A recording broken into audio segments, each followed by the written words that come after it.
AskReddit. What's that one story you've always wanted to tell on r/AskReddit, but no one has ever asked the right question?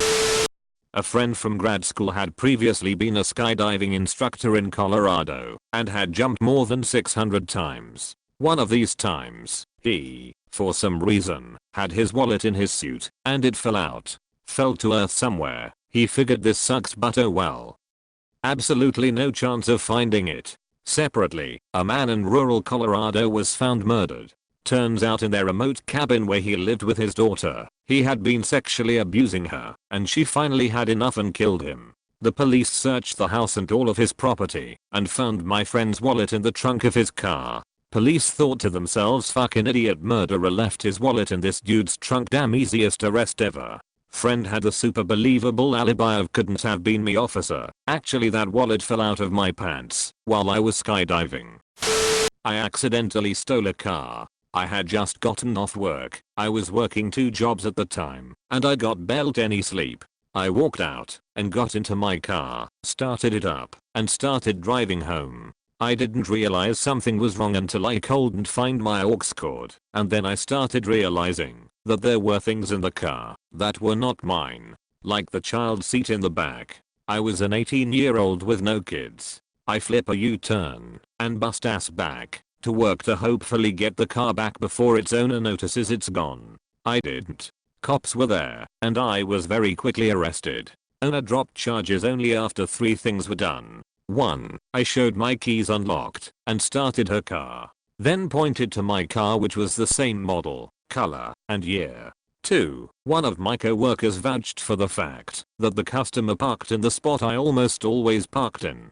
3. Camera footage was pulled for the past 9 days I had worked, showing that 7 of those days I parked in that spot and the other 2 I parked close to it. Edit. Y'all, the cops were doing their job and were polite about it because I cooperated. And the owner was right to be angry. I was a punk ass kid who in her eyes had just stolen her car, or at least took it out for a joyride. The owner was a single mother and wasting any of her gas cold meant bad things. Please stop saying they were assholes. Once, when I was 8 years old, I was running through the forest. Suddenly I got pulled back by something. I didn't know what, but it didn't hurt. I called for my dad. When he came he gasped and said that I shouldn't move. He then proceeded to remove a fishing hook that was in my skin right next to my eye. 1 more millimeter to the left and I would have been blind with one eye for the rest of my life. When I was a 5-year-old child, I liked to spend a lot of time in my parents' room, and one particular morning, I had found a cool little elephant mask. Naturally, I decided to play with it and put it on my face to show my mom. The horrified look on her face is what makes me remember this. However, she did laugh a little after she immediately took the mask off my face. TLDR. 5y/Omi found my dad's elephant thong in my parents' room and put it on my face. I never knew what it was until I was 13. I had been working a job under the table and was let go. They gave me a month's paying cash as severance. I was in shock, and not having internet at the time, this was in dinosaur times before iPhones, went to a local internet cafe downtown, run by the same company that runs EasyJet, actually, to update friends and family on what happened. As I'm typing, I noticed someone in my peripheral vision crouching down by my chair. I'd like to think the suddenness of having lost my job is why it takes a minute for it to click. I look down, and my backpack is missing. I turn and see the guy heading upstairs to the ground floor and the exit. Not really thinking things through, I tear after the guy. I get to the top of the stairs and see him walking outside and have a moment of panic that he is going to hand my bag off to an accomplice. But no, I managed to catch up to him and, again, not really considering how badly this could backfire, grab him and start yelling at him. Fortunately, he didn't have a weapon, which was extremely lucky for me. Instead, he silently gave me back my bag and then just walked away up the street. I was so hyped up on adrenaline that I just stood there shaking for a while before I went back inside to finish up. When I got back to the chair, I double checked that my personal stuff, like a digital camera, was still there because I had heard sometimes they'll snake what they can from it first in case they get caught. Fortunately, everything was there, including the envelope with my severance in it. I had totally forgotten about it up until that point. It was basically the only time I have ever carried that much cash on me, almost $2,000, and it happened to be the day I was almost robbed. This is my favorite story about my husband.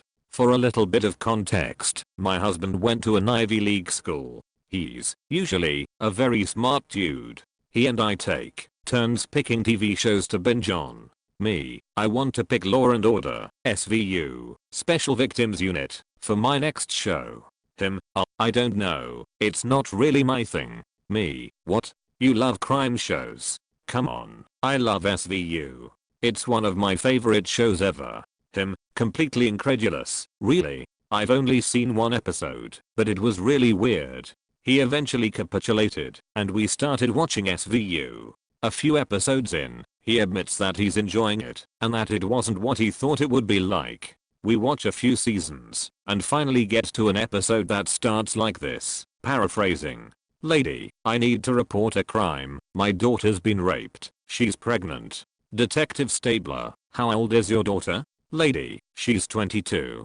Stabler, well ma'am, your daughter is an adult, so she can file her own report. Lady, why don't you come meet her? At this point, my husband says so. This is the only episode I'd seen. Detective Stabler approaches the woman's daughter, who is looking down, her hair covering her face. I'm Detective Stabler, he says. The girl looks up. She has Down syndrome. My husband pauses the episode. So, because this is the only episode I had seen, and the show is called Special Victims Unit, I about pissed myself laughing. He really thought there were hundreds of episodes of Law and Order dedicated to solving crimes against the handicapped. I love him, but damn. The reason I don't sing in front of people. When I was in middle school I joined choir because I loved to sing.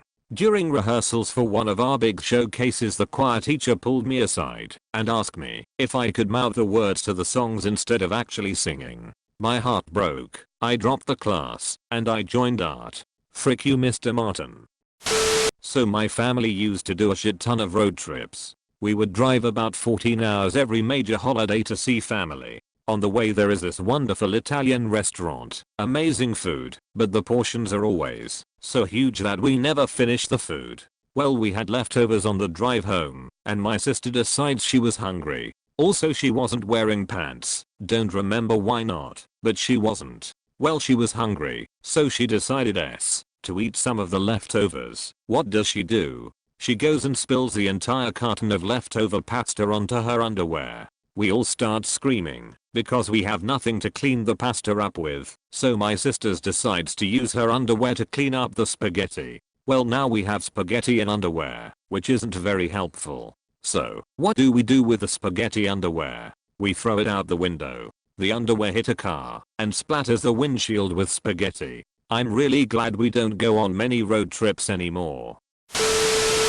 So when I was very young, they released a large number of pedophiles from jail in one go in my town. This led to my mother explaining to her vocabulary proficient 3-year-old toddler what a pedophile was, and that they're bad people who want to hurt little kids. Well, a couple weeks later I get lost in the mall. My parents start frantically looking and hear me screaming pedophile at the top of my lungs. They race over, and it's this little old lady who had tried to ask me if I was lost. Apparently she was mortified.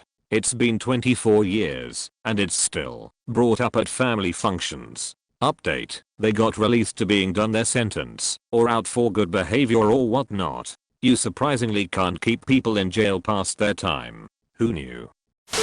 When I was around 5 years old we had family over from BC. It was a hot ass July and no one wanted to play outside in the July heat, so my cousins and I decided to play hide and seek inside. Little did they know I was a serious player of hide and seek, and I had found the best spot ever. So basically underneath our dining table we have a large wooden footrest and the tablecloth hangs off the sides of the table, so it is pretty hard to see underneath the table. So unless you knew it, you would not be able to tell there was a footrest there. Anyways, back to hide and seek. I decided that the footrest would be the spot where I would hide, so I crawled under the table and on top of the footrest, so it would be impossible to see my arms or legs under the table unless you really stopped to ground level to see. But me being the idiot I waited there for someone to find me and ended up falling asleep underneath the table for 2 hours. This is where shit hit the fan. Turns out my family thought I got lost or something, and they called the police and had the neighbors looking to see where I was. The best part, I didn't get found out of my own decision to wake up. It was because my uncle sat on the table, and when he went to put his legs up on the footrest he accidentally kicked my head. Good to know though, whenever my cousins come over they remind me of how I fucked up so badly as a kid. Point makes for a real great story. I mean, it was not as bad as when I accidentally spilled hot tea all over my uncle, but it comes close lol.